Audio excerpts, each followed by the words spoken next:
ഭർത്താവ് ഒരു പുരുഷനാണ്. പുരുഷന് ദേഷ്യം വരും, ആ വല്ലതൊക്കെ വിളിച്ച് കൂവെന്നറിയും. പക്ഷെ 5 മിനിറ്റ് നേരത്തേക്ക് ഉള്ളൂ. പുരുഷന് ഇതൊന്നും മനസ്സിൽ വെച്ച് നടക്കാനുള്ള കപ്പാസിറ്റി ഇല്ല. ദേഷ്യം വരും, വല്ലതൊക്കെ പറഞ്ഞിരിക്കും. നിങ്ങളതൊന്നും കേട്ടിട്ട് പെർമനന്റ് ആയിട്ട് തലത്തോട് ഓർത്ത് വെച്ചുള്ളായിരുന്നു. സ്ത്രീകൾക്ക് പുരുഷന്മാരൊക്കെ ഓർമ്മശക്തി കൂടുതലാണ്. ആനെ പോലെയാണ്. ഒരിക്കലും കേട്ട ഭയങ്കര ഓർമ്മയാണ്. ഇത്രയും ഓർമ്മശക്തി വല്ല ഫിസിക്സിലോ മാത്സിലോ പ്രയോഗിച്ചിട്ടുണ്ടെങ്കിൽ എത്ര സ്ത്രീകൾ ശാസ്ത്രജ്ഞന്മാരായനായിരുന്നു, സംശയമൊന്നുമില്ല.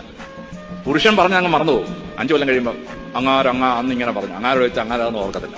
പുരുഷന് കുറെ ഡിസ്കൗണ്ട് കൊടുക്കണം. ഇങ്ങനെയൊക്കെയുള്ള ചില വികാര പ്രകടനങ്ങൾക്ക് ക്ഷോഭിച്ച് നിൽക്കുന്ന ഒരു പുരുഷനെ ശാന്തനാക്കാൻ ഭാര്യയ്ക്ക് മാത്രമേ കഴിയൂ.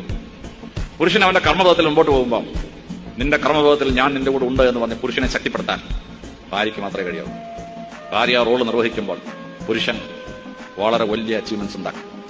അതുകൊണ്ടാണ് ശലോമോൻ പറഞ്ഞത്, നല്ല ഭാര്യയെ ലഭിക്കുന്ന പുരുഷൻ, ബാക്കി നിങ്ങൾക്കറിയാം, നല്ല ഭാര്യയെ ലഭിക്കുന്ന പുരുഷൻ ഭാഗ്യവാനാണ്. അപ്പോൾ ഭർത്താവിന്റെ മഹത്വത്തിൽ പങ്കുചേരാൻ, ഭർത്താവിനെ ഉയർച്ചയിലേക്ക് നയിക്കാൻ ഭാര്യമാർ ഏറ്റവും വലിയ റോള് വഹിച്ചിരിക്കണം.